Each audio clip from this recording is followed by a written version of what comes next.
911. Wow.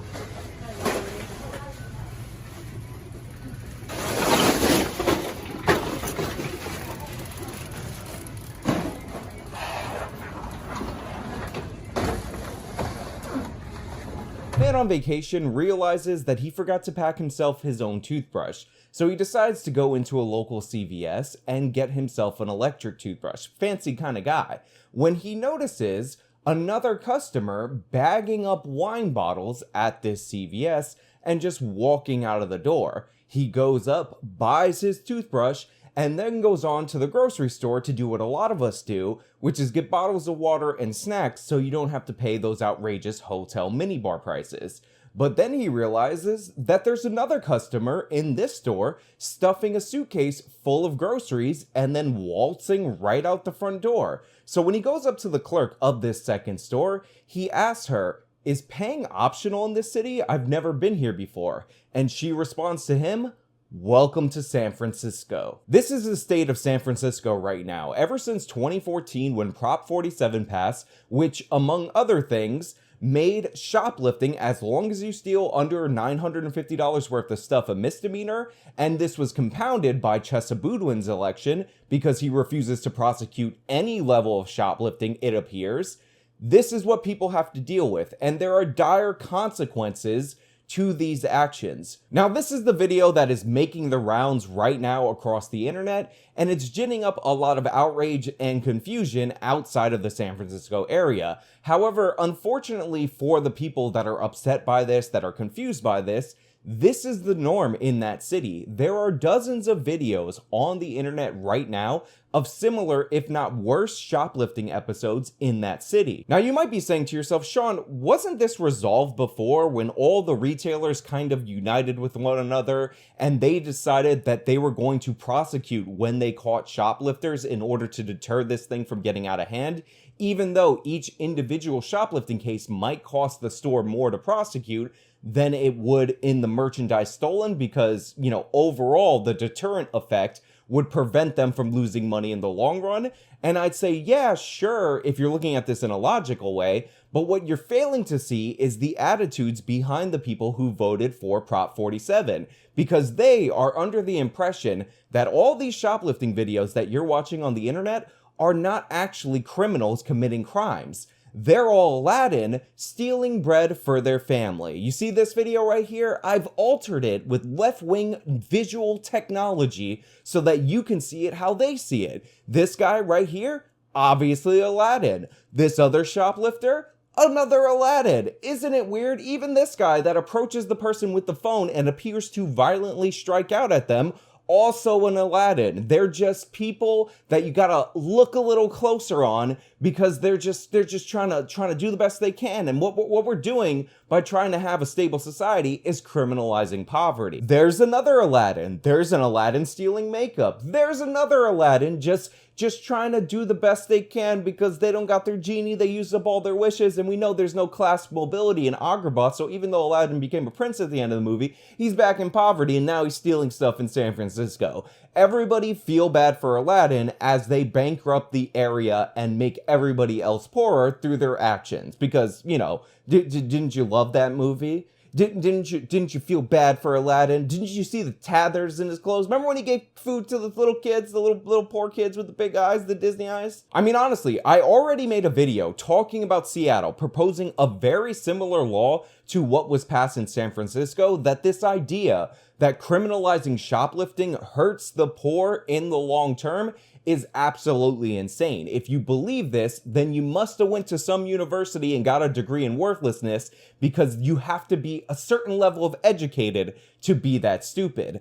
A lot of these stores, as I pointed out in my previous videos, especially these big franchises that are all over the country, operate on razor-thin profit margins, meaning they can only tolerate a certain amount of theft before they go under in your community. And you might think, oh, well, those big stores, no big deal. Who cares about that? I like the small mom and pop stuff. Well, the small mom and pop stores they charge more per item. And if they're in a place where there's frequent shoplifting, they have to charge more if they want to stay in business to compensate for the shoplifting. So while you might think it's a short-term boom to the local pharmacies if Walgreens closes, I don't know, 17 stores in the area, in reality, that's not the case.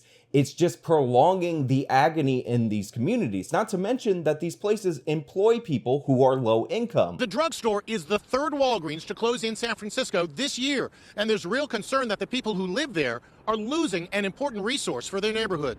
All the seniors that live around here in all these buildings now have nowhere to go to get their medicine. And they also serve people who are on fixed incomes. One of the most asinine stories in relation to all the shoplifting that's been going on in San Francisco is that residents in San Francisco started a petition when a particular Walgreens was closing. And again, you've seen all the footage of all the Aladdins just stealing bread for their family for yourselves, or some of it, because there's way more of it on the internet.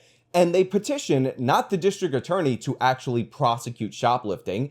They petition not, to start a ballot initiative to repeal Prop 47. They petition Walgreens corporate to remain open because they can afford it. Let me show you some footage of the Walgreens that ended up being closed before it was closed. Empty shelves at this Walgreens drugstore, and it's not because of pandemic-related panic shopping.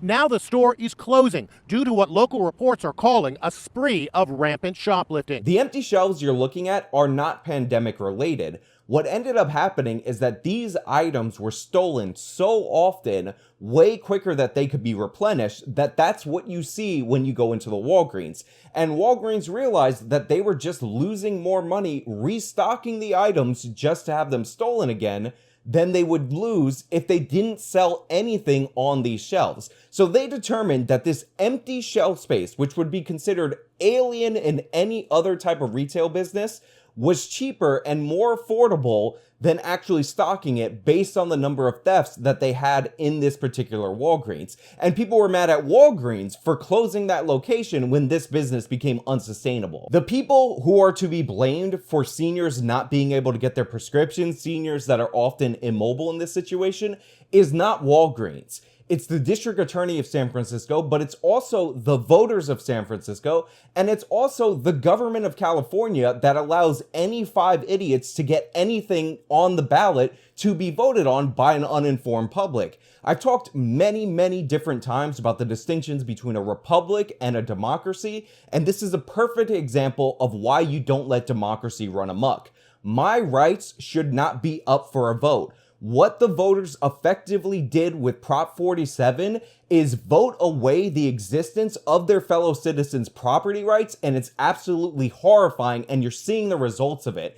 And now they don't like the results, so they get mad at the people who are responding to the conditions that they laid out. There's a story in San Francisco. It's all on video. I will be showing you clips of it so you can get an idea of how crazy the problems are in this city. And it involves an elderly Asian shop owner and one shoplifter who did all this. The confrontation started hours earlier when she tells me he came into the store and stole 3 cell phone covers. So at first, the shoplifter shows up, steals a bunch of merchandise from this lady. She says she's going to call the police on him. He doesn't care because nothing gets done in San Francisco when the police are called on you because Prop 47 and Chesa Boudin. So then later on, he comes back and starts demanding money from this woman who he just robbed. He didn't even change his clothes. This is the same day, and she refuses to give it to him. So she gets into an argument with him, and a good Samaritan who's non-native to San Francisco, because I guess the natives to San Francisco would have just let this slide, because remember, that kid's Aladdin. A half hour later, she says he returned to try to exchange the stolen items. If you go, I call police. He said, call police. He don't care. Chen yelled for help, and this tourist stopped the suspect and retrieved the stolen items during a scuffle.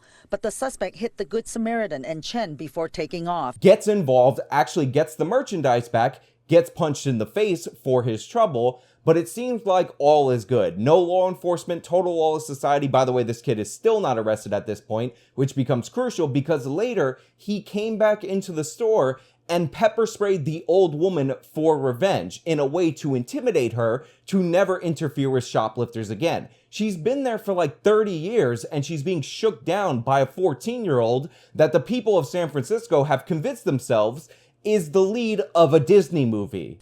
Chen says later, around closing time, the suspect returned to pepper spray her, telling her he was retaliating for what happened earlier. Again, had the people of San Francisco not voted away the property rights of this shop owner, he would have been arrested the first time. She would have got her merchandise back the first time. Nobody would have been punched in the face and an old woman wouldn't have been pepper sprayed. These are the consequences of letting shoplifting get out of hand. And while big stores can just say, take the merchandise, go away, we don't want the employees to get hurt because we're afraid to get sued, smaller merchants, and by the way, you should care about the bigger merchants. Remember that Walgreens served the senior citizens that were largely immobile in that area, but smaller businesses can't afford to take those risks, so they end up having to confront these people, and sometimes with deadly results. And I'm not showing you the really violent instances of confronting these shoplifters that, again, might be Aladdin according to some of our more progressive people, because what has been normalized and allowed in San Francisco on the regular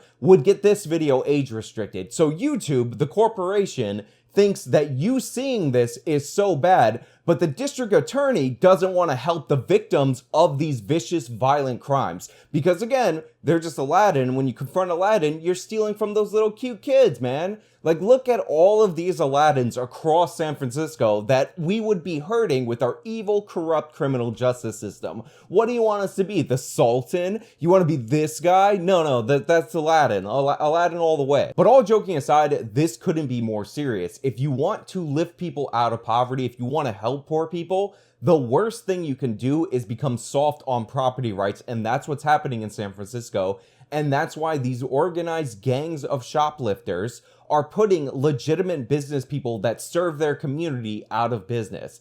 It's absolutely disgusting. And what's even crazier is almost every time a news segment is filmed about this to do the story, somebody comes in and starts stealing right in front of the news cameras. It happened twice when Fox was filming in this grocery store. While the interview was underway, customers were filling their pockets with merchandise and just walking out of the store. And it happened when Inside Edition was doing a segment on the Walgreens we were talking about. And look at this. Just 15 minutes after an Inside Edition crew showed up at the drugstore, we found this guy jumping over the front counter, taking an airbed, and leaving the store on his scooter. No questions asked, no one stopping him. Private property matters, individual freedoms matter, and the idea that the majority of people in this area can vote to subjugate the business owners of that area is insane, and it should be rejected on its face. We need to prosecute shoplifters because the consequences of the alternative are significantly worse than the occasional person who was starving and needed to get themselves some food. Remember, most of these people are stealing makeup and electronics. Anyway, those are just my thoughts. Let me know your thoughts down in the comments below. If you like the video, you can show me by leaving a like. You can subscribe for more content. You could support me via the support links and get a t-shirt from my merch shelf. I finally got the merch shelf. It took me years. The qualification's 10,000 subscribers. It took me to 110,000 subscribers. Go get your shirt. I cut all the prices. It's amazing. This has been me talking about San Francisco, allowing the systemic violation of people's property rights. Till next time.